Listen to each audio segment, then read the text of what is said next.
Welcome po muli sa Philippine Weather Trivia. Again, para po sa mga bago sa channel na to, ako nga po muli si Alvin Pura, isang meteorologist at ang inyong weather dito.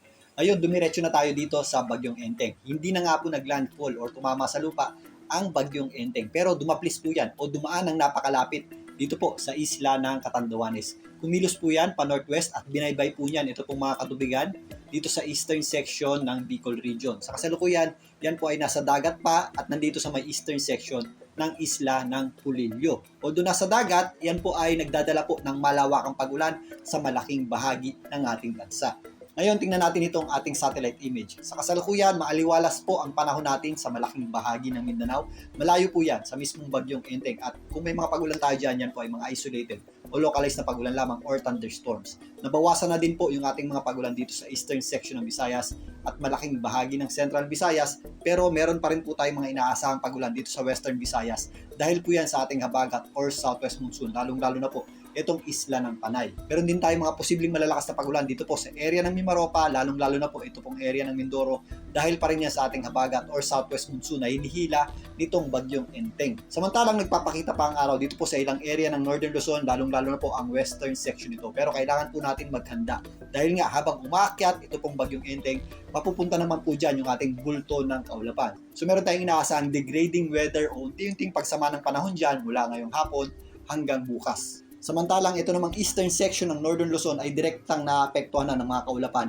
nitong Bagyong Enteng. Yung ating bulto ng mga pag-ulan na dala-dala po ng Bagyong Enteng ay concentrated pa rin dito sa malaking bahagi ng Bicol Region, Calabarzon area, kasama po dyan ng Metro Manila at ito pong area ng Central Luzon. Dahil pa rin po sa Bagyong Enteng, asahan pa rin po natin yung torrential o matitinding pag-ulan dito po sa area ng Camarines Sur, Camarines Norte, kasama po dyan ng Albay, maging dito sa malaking bahagi ng Quezon, kasama na po dyan ang isla ng Pulilio. Magpapatuloy naman ang heavy hanggang intense rains natin dito po sa Metro Manila. Ganun din po ang ating aasahang panahon dito po sa area ng Calabarzon, Sorsogon, ito pong area ng Catanduanes, although medyo paakyat na din po yung ating bagyo, at ito pong probinsya ng Aurora. Samantalang moderate hanggang heavy rains naman ang ating aasahan dito po sa area ng Isabela, kasama na po dyan ang Quirino, Nueva Ecija, Romblon, maging dito sa area ng Marinduque at Masbate. Again, maliban sa direktang epekto ng Bagyong Enteng, magiging maulap din ang natitirang bahagi ng Luzon at posible rin po yung mga pag-ulan, dulot naman ng ating habagat or southwest monsoon. Samantalang bukas, habang mas mataas na po ang Bagyong Enteng, yung konsentrasyon ng ating malalakas na pag-ulan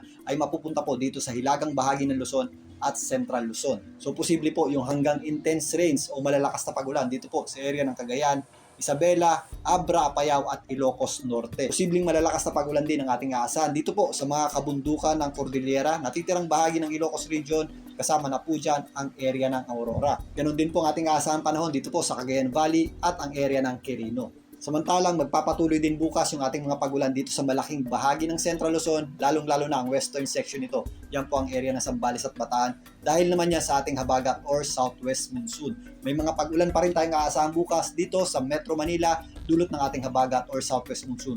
Ganun din po ang ating panahon dito po sa area ng Calabarzon at malaking bahagi ng Mimaropa, particularly dito po sa area ng Mindoro. Although mababawasan, may mga posibleng scattered o kalat-kalat na pag-ulan pa rin tayong aasahan dito po sa area ng Bicol Region at western section ng Visayas bukas. Ito pong Bagyong Enteng ay huling namataan ng Pag-asa sa layong 85 kilometers east-southeast ng Baler, Aurora. Yan po yung nasa ibabang bahagi nito o nandito nga po sa eastern section ng isla ng Pulilio. So base dito sa official forecast track ng Pag-asa, patuloy po itong kikilos paitaas patungo nga dito sa area ng Northern Luzon. Yan po ay posibleng tumama sa lupa or maglandfall mamayang hapon hanggang gabi dito po sa area ng Isabela or Cagayan area. Since pasok po sa cone of probability ito pong Northern Aurora, may possibility din po yung sumabit dyan sa area. Ito po ay tatawid sa hilagang bahagi ng Luzon sa magdamag hanggang bukas. Yan po ay nandito na sa may area ng Philippine Sea. Kasabay po ng pagtawid niyan, magpapatuloy po ang direktang epekto nito at malawak ang pag-ulan dulot ng Bagyong Enteng sa malaking bahagi ng Luzon at Northern Luzon. Kasama na rin po niyan ang mga pag-ulan na dulot ng ating habagat or southwest monsoon sa natitirang bahagi ng Luzon.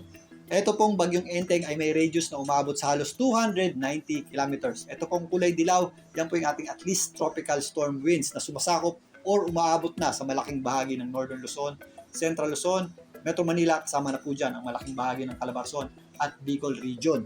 Dahil dyan, nakataas po ang Tropical Cyclone Wind Signal number 2 ng Pag-asa dito po sa extreme Northern Luzon, hilagang bahagi ng Ilocos Norte. Kasama po dyan, ito pong area ng Apayao, Cagayan Valley, kasama na rin po dyan ang Kalinga, maging dito sa malaking bahagi ng Isabela, Quirino, kasama na rin po dyan ito pong hilagang bahagi ng Aurora. Signal number 2 din po tayo dito sa area ng Pulillo at hilagang bahagi ng Camarines Norte. Samantalang nakataas naman ng tropical cyclone, wind signal number 1 ng Pag-asa dito po sa natitirang bahagi ng Ilocos Norte, Ilocos Sur, Abra, natitirang bahagi ng Kalinga, kasama na po dyan ang Mountain Province, maging dito sa area ng Benguet. Signal number 1 din po tayo dito po sa area ng Ifugao, La Union, ito pong eastern section ng Pangasinan, kasama na po dyan ang Quirino, maging dito sa area ng Nueva Ecija at Nueva Vizcaya. Nakataas din po ang signal number 1 dito po sa katimugang bahagi ng Aurora, Bulacan, kasama po dyan ang Metro Manila, maging dito po sa area ng Quezon or yung natitirang bahagi ng Quezon, kasama na rin po dyan ito pong ilang areas ng Laguna, ito pong Rizal, ganun din po ito pong ilang bahagi ng Batangas. Pataas pa rin ang signal number 1 dito po sa ilang bahagi ng Bicol Region. Ito pong natitirang bahagi ng Camarines Norte, Camarines Sur, Albay, maging dito sa area ng Catanduanes. Kasama na po dyan, ito pong area ng Marinduque. Posible po itong mabawasan habang patuloy na umaakyat. Ito pong bagyong Enteng. Again, ito pong tropical cyclone wind signals ng Pag-asa ay yung hangin na directly associated sa bagyong Enteng. Pero ang malaking bahagi po o ang buong Luzon po at ang ilang bahagi ng Western Visayas ay patuloy na makakaranas ng breezy hanggang gusty conditions dulot ng ating habagat or southwest monsoon. So halos buong Luzon at ilang bahagi ng Western Visayas ang posibleng makaranas ng malalakas na hangin. Kaya mag-ingat din po tayo sa mga posibleng epekto nito. So again, patuloy pong nagdadala ng malawakang pagulan at malalakas na bugso ng hangin ito pong bagyong Enteng at yung habagat or southwest monsoon sa malaking bahagi ng ating bansa. Again, mag-ingat po tayo particularly doon po sa mga areas na nakakaranas ng malawakang pagbaha. At ugaliin po mag-check ng heavy rainfall warning advisory ng Pag-asa para sa dami ng ulan sa inyong lugar at makinig sa inyong local LGU at DRRMO kapag meron tayong evacuation plan. Mamaya tabayanan po muli ang ating update para dito sa bagyong Enteng.